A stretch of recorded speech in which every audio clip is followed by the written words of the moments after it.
Hey everyone, Glimpse here, and so I've been thinking, Genshin can't fail, and just want to talk about that really quickly. So with the current live stream, and the release of Deha being a standard banner character, there's been a lot of discussion as to whether or not that's a good thing. I've made my talk on that, so I'm not going to be talking too much about, I'm not going to be talking too much about Deha right here, but like, real quick before I get into this, if you do enjoy the video, consider subscribing. New goal is 325. We just passed 300. And yeah, thanks so much. So let me get into this. Um, so a highly anticipated character going on the standard banner is basically like a death sentence for any character's damage or mass appeal, I guess. But let's get into this really quickly. How, after all these years of Genshin being, well, I guess 2 years now, of Genshin being basically counted as like through terrible anniversaries, through greedy business practices of gacha games, through poor rewards that just in general, not even on anniversary, and just not listening to the general player base. Why is it still such a large game? And like, how did it get so big in the first place? Like, okay, if you look at the cost of wishes and everything in comparison to, like, if you just the price of wishes in game, thinking of what you can buy with that in real life, it's like it kind of makes it seem insane that people would pull for these characters anyways. Now, the basic answer that people say is that just because they love the gameplay. And while I do believe that a lot of people definitely do enjoy the gameplay, I just feel like that's not the main reason. I'm be real with you, like, like what is this? Is he even gonna attack me? Like, you see, that type of thing, like, what was that? And don't get me wrong, personally, I love the gameplay. But, like, if you were to go up to all these Genshin players and everything, and ask them what they love about the game, I feel like most of them wouldn't know the main reason as to why they play this game every day. Like, if you were to ask people, why are they so into Genshin Impact, most people would say they like the gameplay, a lot of people say the characters, the lore, the storyline, whatever it may be, everyone has different type of opinions. And I feel like it's not as diverse as everyone makes it seem. So basically, here's the main reason why I feel like this is not such a tricky question, but like, okay, here's the answer. Look at that. Character. Character. Okay. You guys see the thing here, right? These are all very differently designed characters. There's pretty much something that they kind of design lots of different personalities, lots of different character traits, lots of different play styles and everything through all these characters. But the truth is, everyone has different tastes. Everyone has different tastes in play styles, character design, personality, because we're all different, we all have different experiences. Genshin can't fail because of the characters, right? So, I know that everyone says, oh, I play Genshin because of the characters, and like that's not some big secret, but I feel like the biggest thing that people skip is that they think that characters in terms of usage, and like they think, oh, I play because of the characters in terms of like the lore or the story or anything, but it's like, it goes slightly deeper than that, I feel, because, okay, look at it this way, right? Because people say, waifu over meta all the time. But then tell me why time and time again, it's like, why are the highest selling banners like Raiden, Ayaka, all these meta characters? And like, why is the usage in the Abyss and everything, like Bennett, why is it always Kazuha, Zhongli? It's because people really love these characters, right? So it shows that it's not completely just waifu over meta or anything, right? Genshin is very smart with how they release their characters, and no matter how much they don't listen to the player base, no matter how much that they make decisions that a lot of people would be upset over, it just seems like they're constantly always being talked about, you know? So like, let's go ahead and take a look at this character archive. Okay, I've pulled on a lot of these character banners. I have spent more money on this game than I probably should have, but I was basically giving them my money happily, and like, will I probably spend on something in the future if there's something I really like or really feel like I just, well, not need, but something I just really want to play like a certain character, then like, yeah, sure, I'll spend my money again. Is it worth it? No. But do I keep doing it? Yes. And why? Because I genuinely enjoy playing this game. But it's like, I feel like, okay, so I know that a lot of people care about the spiral list. A lot of people don't. Literally, like, I've never even tried to complete floor 12 on this, just because it's like, I don't personally see the value. I don't think it's worth the time. All these things, right? Oh, well, that didn't work.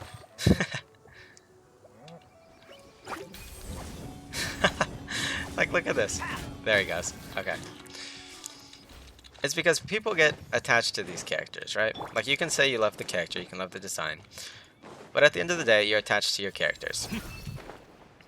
It's just like, if you were to ask most Genshin players, oh, just go ahead and like, okay, so say, if you were to ask most Genshin players if they would just quit the game and like, okay, let me phrase this differently.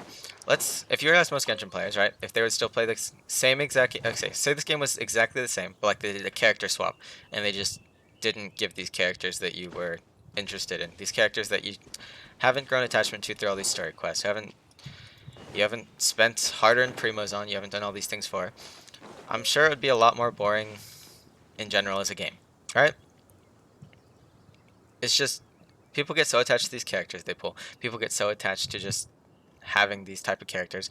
Like Alhaitham right here is like incredible character design, and I love playing this character. And I'll be real with you, I feel like you do grow attachment to these characters when you play them. Like, especially when you get friendship and everything, and it's like, Genshin knows this because they put the friendship levels in this game for a reason. It's like, they know that you're going to be investing time in these characters, because whether you realize how quickly the time goes by or not, as long as you're like, once you get up to the higher ranks in this game, you've spent a lot of time overall playing Genshin Impact. Whether you like to admit it or not, you have, right? This game is basically tailored to make you feel like you get obsessed almost with these type of characters. Like, there's some characters before pre-release and everything where I kind of got a little bit obsessed on like looking up, oh, what artifacts are they going to use, which weapon's going to be their best in slot other than their signature, or like just what they scale with, and like how much EM they use, all these types of things. And it's like, I looked up so much about Sino, and that's kind of what caused me to start my channel. I was like, I've been seeing so much Sino content, and I kind of want to just talk about this and not just think about it into the void, right? Because I got attached to this character before even the pre-release, just because of the design. Like, literally the first time I saw this character on the roadmap for this game, I basically started thinking, wow, I'm going to pull for that character, I want that character, I want to play that character. And I just thought it was really cool. And ever since then, of what I've been thinking, it's like, he finally came out to be released, he was finally here, and then I was super excited to get him, and then he came out, and he definitely felt like an incomplete character. Did he do everything that I thought he would be doing? I'm gonna be real with you, no. It was the top-up reset, so I went through, I got Sino C2, I got a signature weapon, and he still kind of underperformed other characters. Like, he did less than my Hu Tao, I didn't have Wander at the time, but he does less than Wander, he did less than Ayato and everything, and it's like, I just feel like he was very underwhelming considering how much time I spent like investing into him and everything. And then at first I was kind of disappointed about spending all that money on like the top up and everything to get this character. But then like as time went on, you kind of forget about the regret of spending the money, and then you're like, wow, this is a really cool character. And like you see that again, and just looking at that animation, I'm like, wow, this is sick, right? So it's very like, okay, Hu Tao doesn't really count because I kind of got her on accident a long time ago. But it's like, okay, like the Luxa character I wanted for the longest time, I finally got him, and I was like, oh, he's super cool. But everyone says he underperforms, even though he used to be like the best, right? So all these characters and stuff, like Sino, he was released incomplete. He didn't even feel that great, and I was still fine that I spent all this money on him, basically. Why? I mean, because before Nahida, he was basically lacking a lot of necessary resources. I mean, he still worked perfectly fine, and he worked fine with Dendro MC, but it was just kind of more, there's like an extra step to kind of work around positioning and everything. And then, like, okay, so I've been thinking about this a lot. It's like not even just Sino in general. He's definitely a really fun character, and I'll make a video about him pretty soon. But like, Alhaitham, he came out and he was actually pretty cool, so that wasn't too bad. But like, okay, so really quickly, let's take a walk down memory lane, right? So here's like the leeway big three that everyone used to talk about in that grand era from a long time ago. It's like, okay, so look at before this, right? So there was like all the standard banner characters and everything. Then there was Klee, who kind of power crypto Luke, and then there was Child, who was, everyone kind of thought he was mid at first, but then he kind of just grew to be better and better. But then there was Ganyu, who power crept all them, and then Zhao, and like Hu Tao, who very well power crept Klee into Luke and everything. And it's like, these characters were kind of just increasing at a steady rate. Eula came out, everyone was all excited about the big damage she hit. And then Ayaka, well, no one really cared about Kazuha at this release because they didn't understand him. Same thing with like Child and other characters like that. And like especially Venti's first release, I believe everyone's like, oh, he's cool, but I don't think they understood the magnitude of how good in comparison to other characters he was at the time. Then like Ayaka came out, she was insane. And then it kind of just started tapering off from there, right? Like Yoimiya, Raiden at C0, and then Kokomi, that was a big controversy. And it's like all these characters after that, it's like they stopped power creeping. And the reason for that is because I know people spend money on these characters anyways, right? Like, yeah, okay, Yulan's really good and everything. Nilo can be good. Hytham's pretty solid. But like Sino's not better than Hu Tao. Like Nilo's not better than all these other characters either. Like Nilo's not better than Ganyu, or like, let's see, like Tainari and like Ayato. Like they're not better than Child in a lot of instances, and then people still spend money on them, which is also brings me back to my main point, which I feel like I've really been thinking about this a lot with Sino. They have Sino and Deha coming back for reruns. I don't feel like either of these characters are going to be meta defining. Where Sino is really cool and everything, it's like he still doesn't do as much as like a character like Ito or something, or my Hu Tao, Child, that type of thing. And here's one thing that is confusing. We don't really... People always say waifu over meta and everything, but then they play the meta characters. But the thing is, we don't really care how meta characters are at the end of the day. Which is where it gets kind of confusing. Because the community is very divided. Not everyone is exactly the same as someone else. Where some people are like meta slaves, other people are just more casual, that type of thing. Like Wanderer, he power crept movement basically. Like Eula, not Eula, Sayu, Yelan, and Wanderer are all like movement power creeps basically. It's like they power, and then like Deha is going to be running during the daytime where you get increased speed. Same thing that, where'd she go? Same thing that Rosaria has, where she has the increased movement speed during nighttime. And it's like they power creep just these random like movement things or fun factors. Or that's how they're basically justifying pulling for characters. Like, okay, the one thing that got me to pull for Ayako was her dash. Everyone says they hate her dash, but I just wanted to use it to get across certain water paths quicker than Kaya. Or like if Mona couldn't make it all the way, I think it'd just make more sense to go and freeze it quicker, you know? So it's like,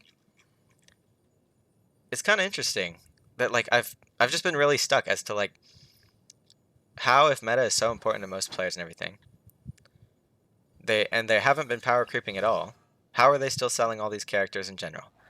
And it's because the fact that people get these attachment to these characters, and the fact that they get just blindsided by the fact that, I mean, I guess it's just FOMO, right? Like everyone wants the cool new character and everything. Everybody wants the shiny new toy. Everyone wants to hit the big numbers. Everyone wants to play these characters that they really like because it makes the game more fun. But like, okay, let's see. Eula, she was released, and then people talked about her a lot for a while, and they kind of just dropped her. Like, you guys remember, I don't know how many of you guys are older players, but like, you guys remember how big of a character Diluc was back in the day? Like, everyone wanted Diluc. And then, like, everyone's like, oh my gosh, I lost my 50-50 to Diluc. That's super cool because he's meta at the time, right?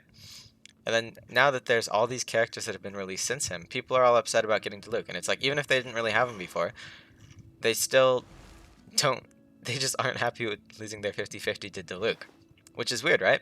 And then look at before. Everyone used to kind of bash on Keqing because they said she was bad. And then the release of Dendro came out, and then now people are just more hyped about Keqing. Meta definitely has a place in this game. Lots of people like playing meta, which is very obvious, and lots of people like playing more casual. One way is not more correct than the other, and that's just the fact that there's so many different types of characters and people that play this game.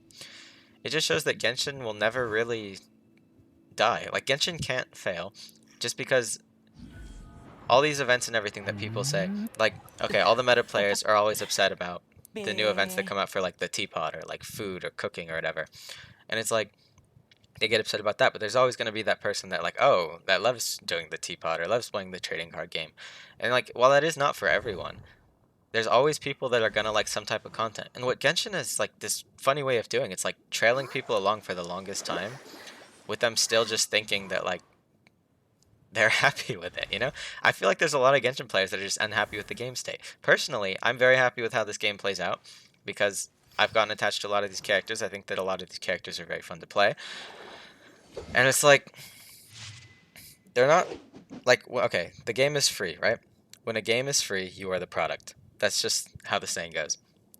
You are the product with your time, with your money, like down the line for if you want to pull for more characters and any expenses you have in this game, that just like the daily logins to keep their player retention up.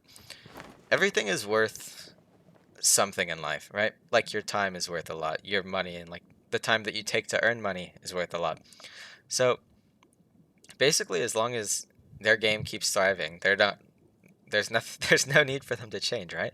People always think, oh, why don't they? Why aren't they more generous, or why don't they do this, right? But it's because what they're doing is working for them. The amount of players that they have that are just happy with how the game state is. Like personally, yeah, I do think that there could be changes, but I'm overall happy with the game state, and I feel like shouting into the void or just getting bored and causing problems on Twitter isn't going to change anything. But like, it's almost like the amount of controversy this game has is definitely also a part that keeps it updated, right? Like, I know there's people that are embarrassed to say they play Genshin Impact, and I know there's also some people that basically wear it with pride. Like, I have a child hoodie. It's like a child crewneck thing that I wear out. And it's like, I know some people wouldn't dare wear that just because they don't want to be associated with the game. And I mean, I also get that at the same time. But it's like, no matter who you are, there's like, I'm sure that most people can find at least one or two characters that they can relate with, or like, okay, like you can also have like more serious characters, and you have more fun-loving characters, and then you also just have like these characters like dancing, or this one who's like always sleep deprived and always talking about her age and everything, and like you have different archons and like these characters that you can just like for their looks and everything, or like, or you can just be like, oh, he drinks boba, I drink boba, I can connect with that, which there you go, which is a poor example to be fair, but like there's just so many things that people can relate and like find themselves in certain characters to where the game just feels that it's never going to reach an end almost, right? Like I know that there's like the 7 elements we have, and then they might release abyss element or light element or whatever it is going on. We'll see about that in the future. But like nobody really knows where this game is going to end up. But the truth is that yes, it did have a big spike, and it has lost players since the beginning of the game, but it's also gained a lot of players. If you look at Google Trends, or anything even like talking about just Genshin traffic in general, it shows that it goes up and down all the time, but it's still maintained between a certain amount of range, right? And they're going to release something big, or something new that everyone just really likes, and then it's going to shoot up again, and it's going to shoot down. And it's just, that's just the way Genshin works, right? It's not going anywhere. There's been so many controversies. There's been so many people saying they're going to quit. There's been so many people saying they're fed up with the game state. There's been so many Genshin killers, quote unquote Genshin killers, that are just like other similar games, and they don't have the same appeal. They can have like the exact same mechanics. They can have even better mechanics sometimes, but they won't keep the audience retention. And why is that? And it's literally just because they don't have as much attachment to the characters. Genshin is very good, like incredibly good at making you feel some type of attachment towards characters through the events they release, through the cutscenes, through the just like bringing them on to talk about the live stream and show their personality and everything. And then most of the Genshin voice actors, or not most, but I just say like there's a big portion of the Genshin voice actors that do stream this on stream on Twitch and like stream their gameplay. So you get attached to the voice of someone, you get attached to this character, you get attached to the person that like the way you feel when you play this game. There's just so many different characters in this game that like you can get behind. There's a million different playstyles, right?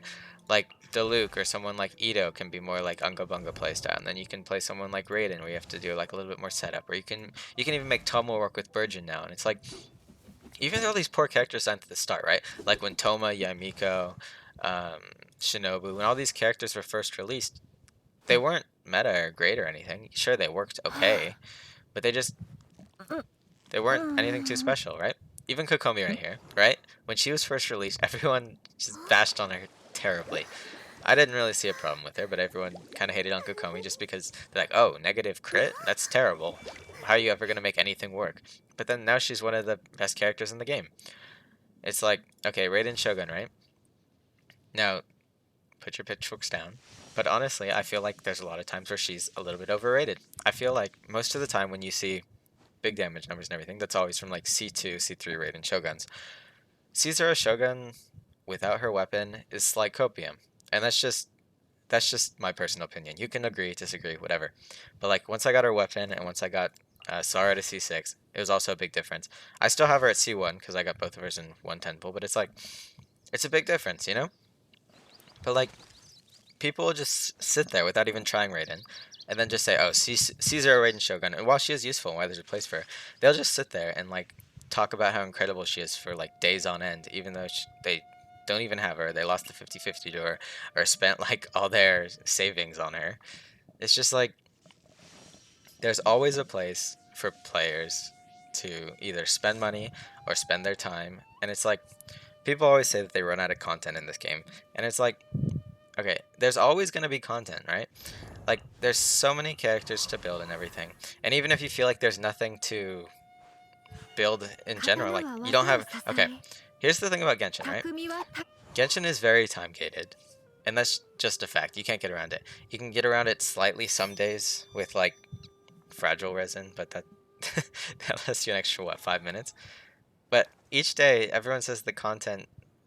People have been saying there's been no content in this game for as long as I can remember. I've been playing this game since 1.3, I believe. Is the first Zhao banner. So I think that was 1.3. And there's just literally the player retention hasn't gone down. Well, I mean, it has gone down, but it's like the amount of people that you see talking about Genshin hasn't really gone down. Like, okay, I'm in college right now. I can walk around and I feel like whenever I'm just talking to someone about games or something in general, and if I bring up Genshin Impact, more often than not, they've heard of the game. Whether they play it or they don't play it, or like none of that matters. They've heard of it, right? And the fact that they've heard of it just shows that Genshin does a very good job at promoting this game and getting the word out there. And a lot of it is just like free promotion, just from fans that are really passionate about the game talking about it. Whether it's good, whether it's positive or negative, people talk about this game a lot. And I feel like that pretty much boils down what I was trying to talk about today. I was just coming on here to talk about some opinions I had. There wasn't a real structure going on here, but it's just it's just crazy because no matter how much people complain about the game or say they're going to quit or say that it's over or say that this new game's going to be the Genshin killer or oh, if this new anniversary sucks then we're leaving. Yet here it is still standing perfectly fine, making enough money to support its employees and everything. It's doing very well. Hoyoverse is very smart with the way that they've created this game, and they're even creating new games and everything, but it's like they just had a very big rerun, Yelan and Hutao.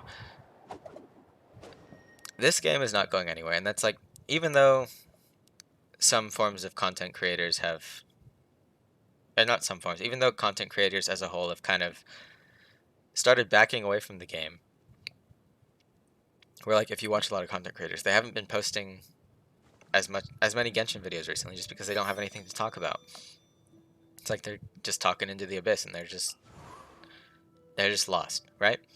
And that I completely get, but I'm just here to talk about kind of the first thing that pops in my head when I'm, in terms of what I've been thinking about recently, just in total. So yeah, not going to keep you guys any longer. I ended up talking a little bit longer about this than I expected. But yeah, I hope you guys enjoyed and hope you have a great day. See ya.